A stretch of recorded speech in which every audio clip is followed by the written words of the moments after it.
Greetings everyone, I am Western Ninja 11 and today I'm going to be opening this package that I got here today. What this package contains is a Trackmaster Den as well as a Trackmaster Fisher-Price Charlie. It also contains some rolling stock. That's all I really have to say about it, so without further ado, let's crack it open.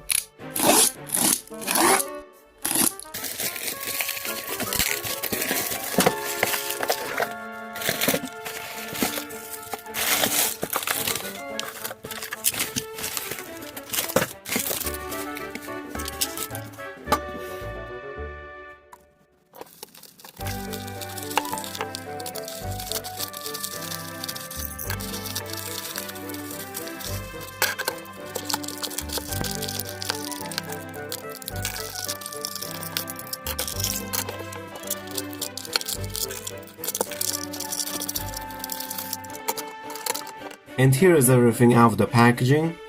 Now as we can see, we got Charlie and Dan. We also got two tenders as well as this little brake van. Now first I'm gonna go through the rolling stock that we got and then I'll get onto the two engines.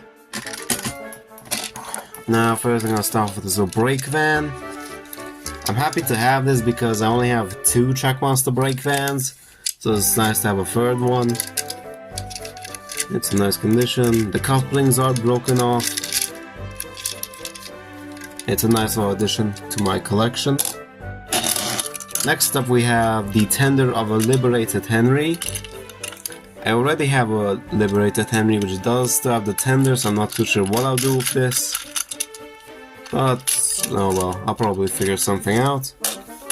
And last but not least, the most important one to me is this Liberated James tender, because if you have all seen my flea market finds videos, you'll know that I do have a Liberated Fisher-Price James which is missing the tender.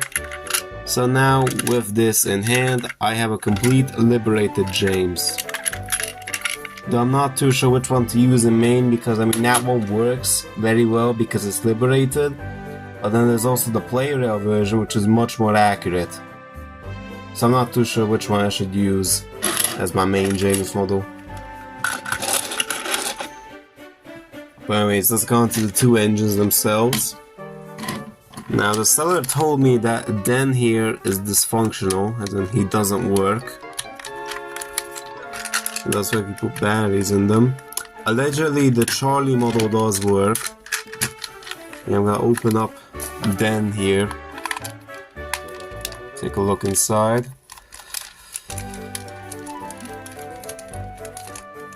See, maybe I can fix him.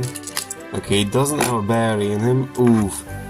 Yeah, as you can see right there, his battery terminals are completely corroded. And the other one's completely rusty. That's just terrible. So I will try it out just in case. Well, nah, don't look like it.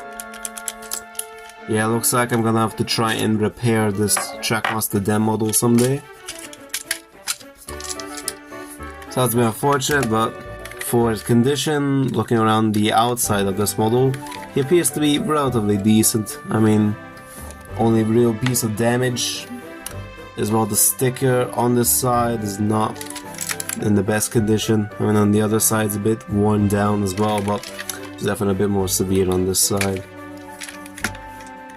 Besides that though, he still has all the stripes on his buffer beams and such. Yeah, it still seems to be in relatively good condition besides the fact that it doesn't work.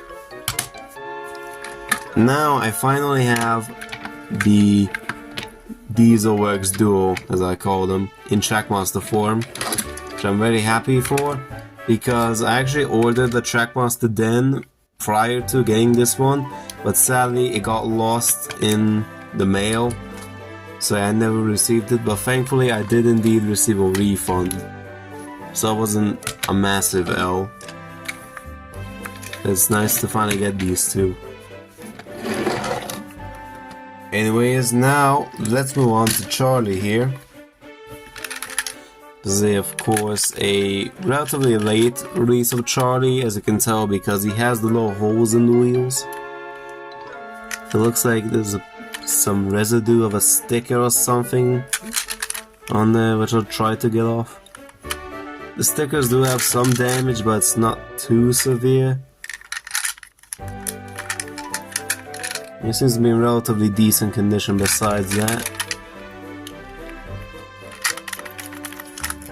You see these wheels? Yeah, okay, his wheels do lock up. I'm just gonna screw him open to see if it works.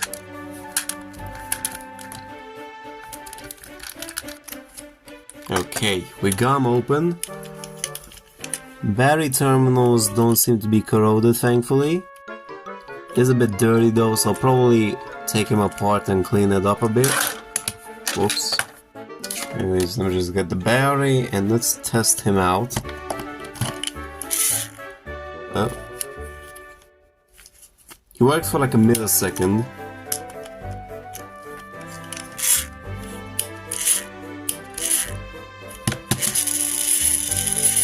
Okay, there you go.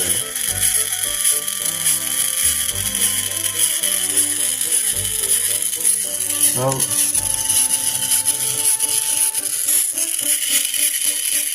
okay, he works, but he does appear to have some kind of issue with his motor. Not too sure what it is, so I'm gonna have to take him apart and see what's wrong with him. But yeah, in general, I'm relatively glad that I got this Charlie model. Because, well, up until now, the only Charlie model that I've had is the Trackmaster 2 version.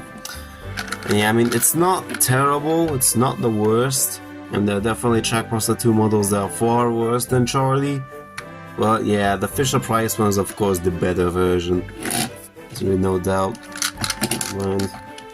And you can kind of see in the details, of course, it's longer and works better because it has actual traction tires. I did actually paint up the wheels for whatever reason on this model.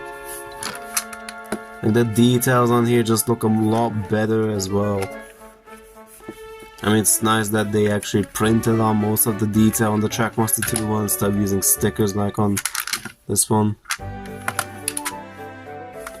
Yeah, I mean, the Trackmaster 2 Charlie isn't too bad, but I still prefer the Fisher-Price one. And surprisingly enough, they actually painted up the little light here, the little lamp in front of his funnel, whereas on the Fisher-Price one they didn't do that, which is kind of surprising. And for a little comparison, I've also brought out the Hit Toys Billy. And thankfully, Fisher-Price didn't just take the lazy route and just straight up reuse Billy's mold. They just paint this purple and put on a brand new face. Now, the mold is actually very different.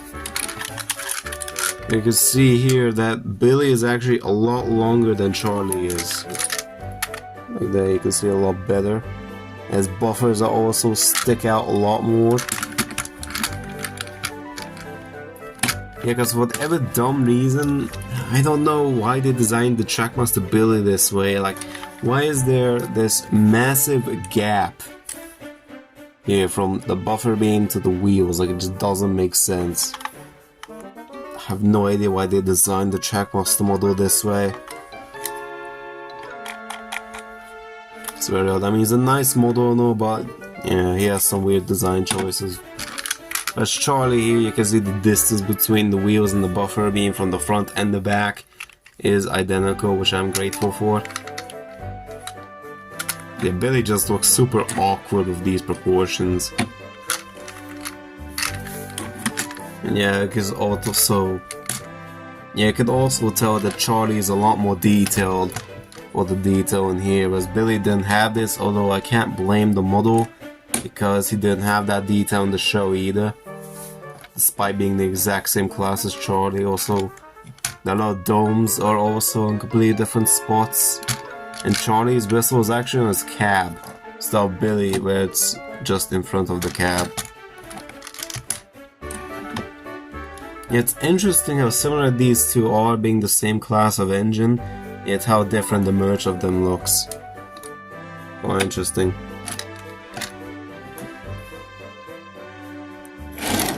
Anyways, I hope you enjoyed this little unboxing of mine. Now make sure to see you all next time. Goodbye.